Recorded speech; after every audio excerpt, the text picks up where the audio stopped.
The earliest body of well-preserved temples in India is of the period of the early Chalukyas, from the 6th to the 8th centuries.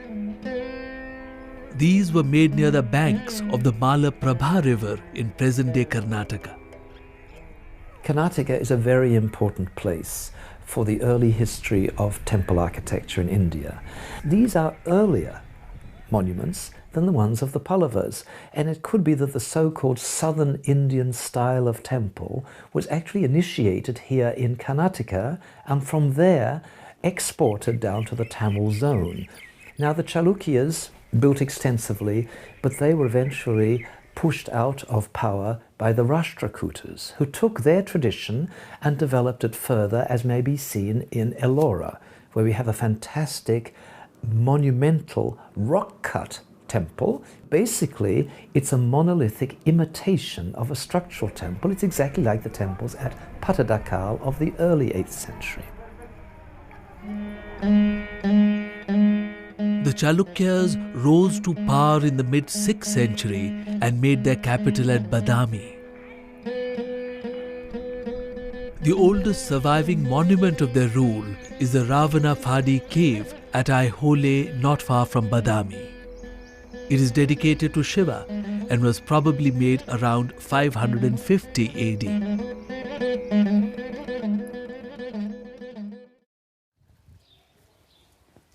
It is in the Virupaksh temple that we see the full glory of art under the Chalukyas.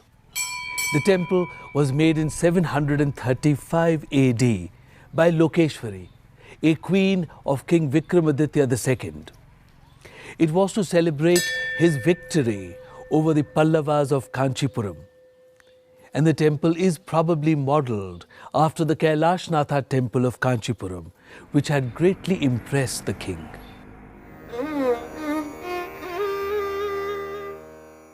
The temple is the largest of this period. Its compound walls enclose a complex of 30 sub-shrines in the courtyard and a large Nandi Mandapa.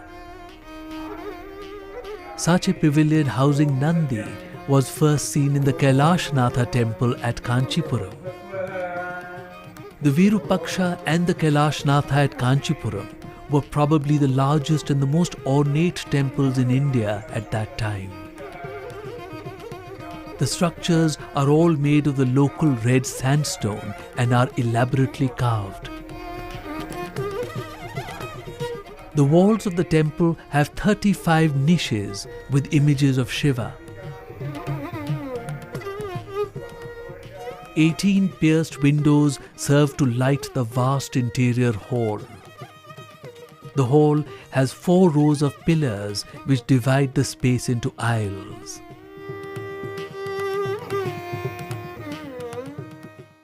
Perhaps the greatest masterpiece of all early Chalukya sculpture is that which is easily missed. It's in the Virupaksha temple at Pattadakal, and you have to take a torch with you because it's in a little sub-shrine and it's not always illuminated. But if you ask for it and it's pointed out and you have a light, you can look into this little shrine and there you will find one of the most remarkable representations of Durga spearing the buffalo demon.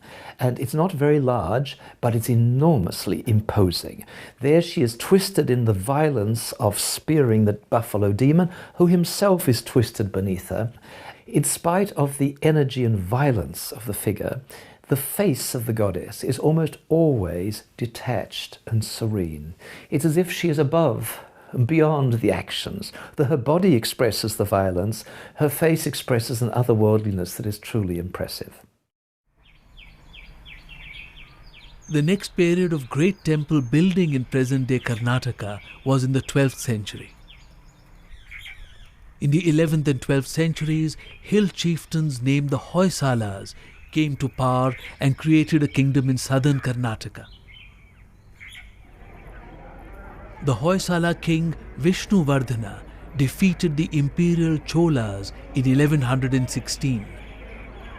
To commemorate his victory, he built the temple of Keshava or Chinna Keshava at Belur in present-day Karnataka. He named it the Vijayanarayana or the victorious Vishnu. The temple is a classic example of the ornate style of temple art under the Hoysalas. They inherited a rich tradition of temple building from the dynasties before them, the Chalukyas and the Cholas. The Hoysalas borrowed freely from these traditions and created a style which is a rich blend of both influences.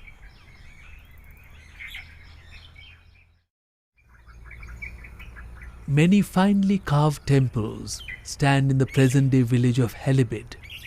Here was once the grand capital of the Hoysalas, known as Dora Samudra. Built between 1121 and 1160, the profusely decorated temple of Hoysaleshwara is the most prominent structure here. As in the case of the Chinnakeshava temple, the towers of Vimanas are missing. Like the previous temple, the Hoysaleshwara is profusely and intricately carved. There is no effort spared in creating a world of fine detail and ornamentation. It is as if no labor was considered too great in attempting to show the glory of the divine. It's almost impossible to understand the architectural design of these monuments because they are so encrusted.